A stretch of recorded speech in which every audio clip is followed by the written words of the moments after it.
നമുക്ക് ഓർക്കിഡിന്റെ രണ്ടോന്ന് വെറൈറ്റി വാങ്ങിക്കണം. ആ മേരി തോമസിന്റെ വീട്ടിൽ എന്തുമാത്രം വെറൈറ്റി ഉള്ളതെന്നറിയോ? ഓർക്കിഡ് ഇപ്പൊ എന്താ വില നിനക്കറിയോ? പാല് വാങ്ങിച്ചോണ്ട് വന്നിട്ട് പിന്നെ കിടന്ന് തുടങ്ങിയോ? വല്ലാത്തൊരു ക്ഷീണം. അതിങ്ങനെ വെറുതെ ഇവിടെ കുത്തിരിക്കുന്നുണ്ടാ? വീഴും. ചെന്ന് കുളിക്കുണ്ണി. എണ്ണ തേക്കാൻ സമ്മതിക്കണില്ല കേട്ടോ. ചെല്ലു മക്കളെ.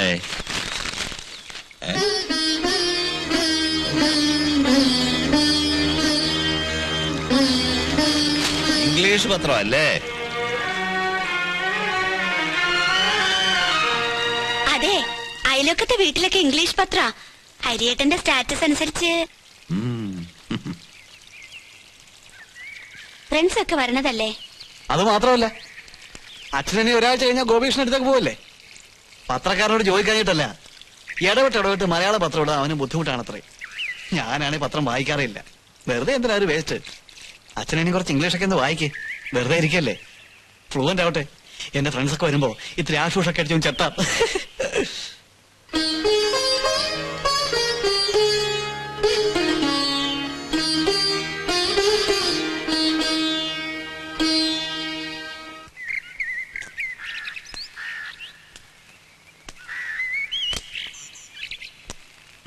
കൃഷ്ണമായ നിവാസ്.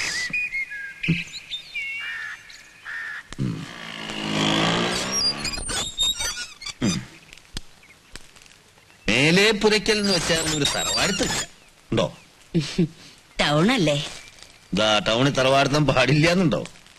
അതല്ല, നമ്മുടെ പട്ടിക്കാട്ടിലെ പോലെയാണോ? മേലെപ്പുരിക്കലെന്ന് പറഞ്ഞ ഒരു പരിഷ്കാരം ഇല്ലാന്ന് തോന്നിയിട്ടുണ്ടാവും കുട്ടികൾക്ക്. ചന്ദ്രശേഖര മേനോൻ, പാർവതി അമ്മ എന്നൊക്കെയുള്ള പേരും ഇനി പരിഷ്കരിക്കേണ്ടി വരുവോ ആവോ.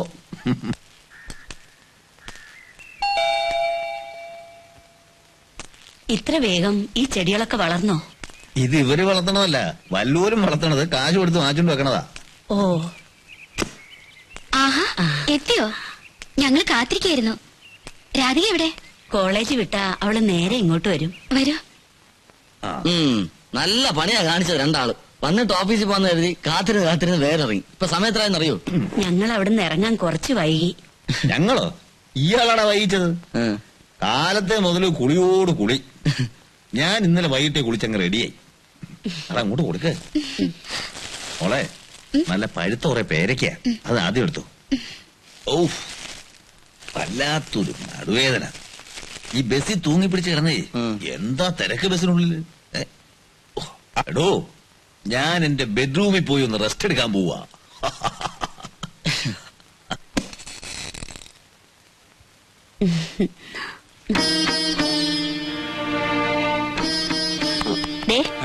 ഗോപിയുടെ അച്ഛനും അമ്മയും വന്നേക്കണ്.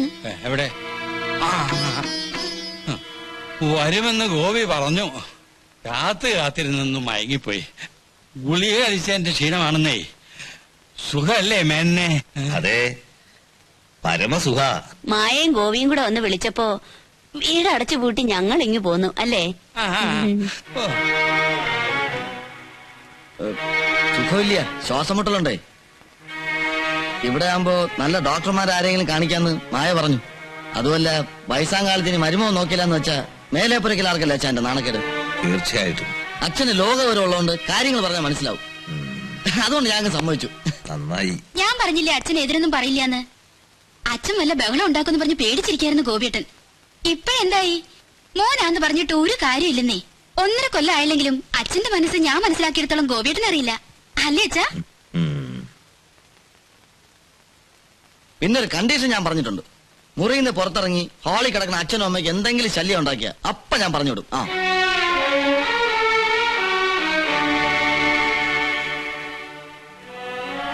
ഹാളിൽ കിടക്കുന്നുണ്ട് അച്ഛന് ദേഷ്യമൊന്നുമില്ലല്ലോ?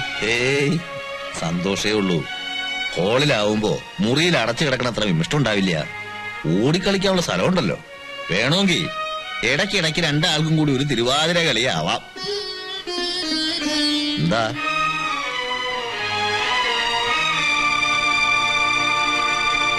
രണ്ടൂന്ന് ഡോക്ടർമാരെ കാണിച്ചു, ഒരു കുറവുമില്ല. ഓഹോ, നിങ്ങളുടെ മുറിയിൽ നിന്ന് കുമുകുമാന്ന് പുകവരണു. വല്ല തിരിയും കത്തിച്ച് വെച്ചിട്ടുണ്ടോ? നോക്കിയേ. ഗോപി ഉണ്ടല്ലോ മുറിയില്. ഓഹോ, എന്നിട്ടൊരു അനക്കമില്ലാലോ. വാതിലും കുറ്റിട്ടിടന്ന് ഉറങ്ങാവും കുമ്പാർണൻ. ഞാൻ നോക്കാം. അച്ഛനോട് നിന്നോ, ഞാൻ നോക്കിക്കോളാം. ഗോപിയേട്ടാ, ഗോപിയേട്ടാ, ഗോപിയേട്ടാ. എന്താ? ഒരാഴ്ച കുശാലായിട്ട് പുകച്ച് ഊതിയതല്ലേ, ഇനിയും നിർത്താറായില്ലേ? എന്താ പോകാൻ അച്ഛൻ ചോദിക്കുക? എന്തൊരു കഷ്ടമായത്. 4 ലക്ഷം രൂപ മുടക്കി വീട് പണിഞ്ഞിട്ട് സ്വാതന്ത്ര്യമായിട്ട് സേർട്ട് വലിക്കാൻ പറ്റില്ല അച്ഛാ. അച്ഛൻ എന്തിനാ തീ പോകാൻ അന്വേഷിച്ച് നടക്കണേ? വയസ്സാലത്തോടെ രാമായണം വായിച്ചിരിക്കാനുള്ളതിന് വെറുതെ ശല്യം ഉണ്ടാക്കാനായിട്ട്.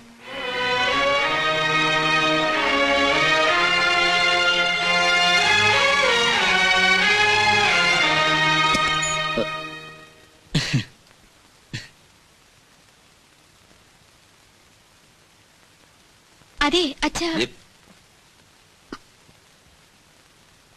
അച്ഛാ, കൊതുക് തിരി കത്തിച്ചു വെച്ചോണ്ട് മുറിയിലാകെ പോകുകയാ. എന്ന് വെച്ച് കത്തിക്കാതിരിക്കാൻ പറ്റില്ലല്ലോ. ഏയ് പറ്റില്ല. ആ 4-5 ലക്ഷം രൂപ മുടക്കി സ്വന്തമായിട്ട് വീട് വെച്ചിട്ട് പിന്നെ കൊതുകിനെ പേടിച്ച് ഓടാൻ പറ്റുമോ? മോളെ, സകല മുറിയിലും കൊതുക് തിരി കത്തിച്ച് വെക്കാൻ പറ അവനോട്. ശരിക്ക് പോകച്ചാ പിന്നെ മെന്നെ. ആ ആ.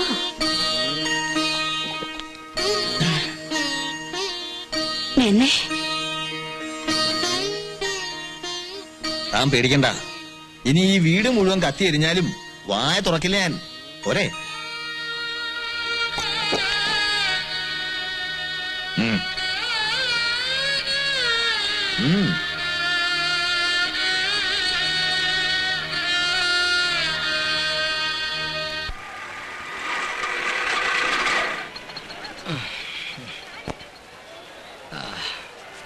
ദാ 3 ടിക്കറ്റ് എടുത്തോ. 3 ടിക്കറ്റോ? അതെന്താ 3 ടിക്കറ്റ്? 2 സ്വയക്ക് ഇരിക്കാൻ 1 എനിക്ക്. സിനിമ തിയേറ്റർ ആണെന്ന് ഞാൻ നോക്കൂല, ഇടിച്ച് ഫോക്കസ് ഔട്ട് ആക്കി. ആൾക്കാർ കാണും സ്വയം. ആൾക്കാർ അവിടെ നിൽക്കും. നിക്കട്ടെ. രാജേന്ദ്രൻ ഇവന്റെ ട്യൂഷൻ എടുപ്പ് തിയേറ്ററിലാക്കിയോ? ഞങ്ങൾ തമ്മിൽ ഇന്റലക്ച്വൽ ബന്ധമാണെന്ന് പറഞ്ഞിട്ട് ചേടാ ഇതിനൊരു ഡോസ് കൊടുക്കാതെ പറ്റത്തില്ല. ഇപ്പോഴെവിടെ വെച്ചോ? പടം കാണണ്ടേ? പടം നമുക്ക് നാളെയും കാണാം. ഇവര് നാളെ ഇവിടെ വരുമെന്ന് എന്താ ഉറപ്പ്? ഈ പടം നാളെ ഇവിടെ ഉണ്ടാവുന്ന എന്താ ഉറപ്പ്? പടമാണോ വരും സഹോദരനാണോ? സഹോദരൻ. ആണേ എന്നാ വാ. എടാ ദീപം ദീപം ദീപം. അവളെ ഒന്ന് സിനിമയ്ക്ക് കൊണ്ടുപോകാൻ ആരുമില്ല. ഒരു സിനിമ കാണാൻ കൊതിയാവണു എന്ന് പറഞ്ഞപ്പോ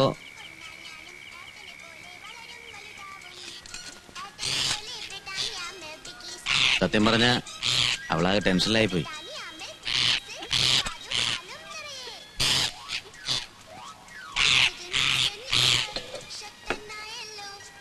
ആദ്യം ഞാനും ചെറുപ്പം മുതലേ കളിച്ചു വളർന്നവരാ.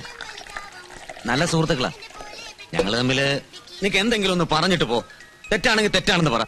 അയ്യോ തെറ്റും ശരിയൊക്കെ പറയാൻ ഞാൻ ആരാ? നിങ്ങൾ പലരും ഒരുമിച്ച് വീട്ടിൽ വരും, സിനിമയ്ക്ക് പോകും, അതൊക്കെ നിങ്ങളുടെ കാര്യം.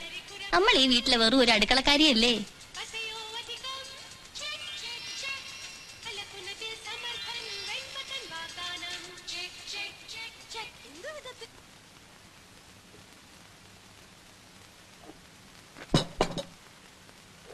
ഇന്നലത്തെ ഒരു 5 രൂപ ബാലൻസ് ഇങ്ങോട്ട് വരും. രാജേന്ദ്ര നിന്റെ ചില്ലറയുണ്ടോ? 2 5 എടുക്കാൻ. ഇല്ല. ആ അപ്പൊ നാളത്തെ അഡ്ജസ്റ്റ് ചെയ്യാം. എന്റെ ഷർട്ടിന്റെ പോക്കറ്റിൽ കാണാൻ എടുത്തു കൊടുക്ക്. അച്ഛനായിരുന്നാലും ശരി ആരാച്ചായിരുന്നാലും ശരി കടം പറയുന്ന പരിപാടി വീട്ടിൽ വേണ്ട. ഓക്കെ. നീ ഇച്ചിരി രസം ഇങ്ങോട്ട് ഒഴിക്കേ. അല്ല എനിക്കെന്താ വിളമ്പാത്തെ? മനസ്സിലായില്ലേ? പണം വെക്കാതെ വിളമ്പുന്ന പരിപാടി ഇവിടെ ഇല്ലെന്ന് അറിഞ്ഞൂടെ? പണം കൊടുത്തിട്ട് തന്നെ സാധനം കിട്ടുന്നില്ല, പിന്നെ ആ കടം. ഒരു ദിവസമൊക്കെ ഏട്ടന്റെ ചെലവില് ഏട്ടത്തേമ്മയുടെ കൈ കൊണ്ട് ഊണ് കഴിക്കുന്നതിന് എന്തിനാ പണം? സ്വയെ വിളമ്പിക്കൂടെ. ജീവിതത്തിൽ ആദ്യമായിട്ട് എന്റെ അനിയൻ സ്നേഹത്തിന്റെ രുചിയുള്ള ഊണ് കഴിക്കട്ടെ.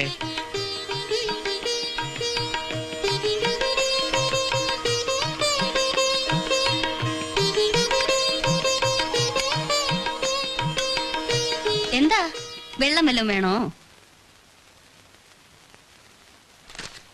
എനിക്ക് അകത്തേക്ക് വരാലോ അല്ലേ?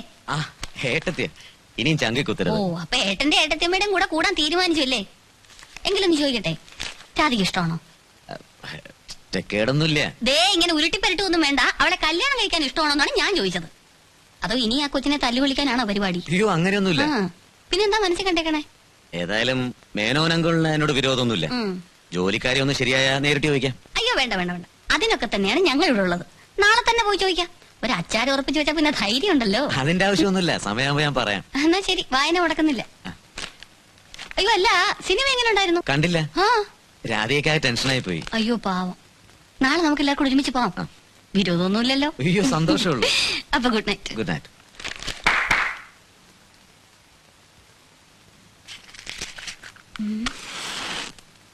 എന്താ എന്താ പ്രശ്നം? എന്ത് പ്രശ്നം?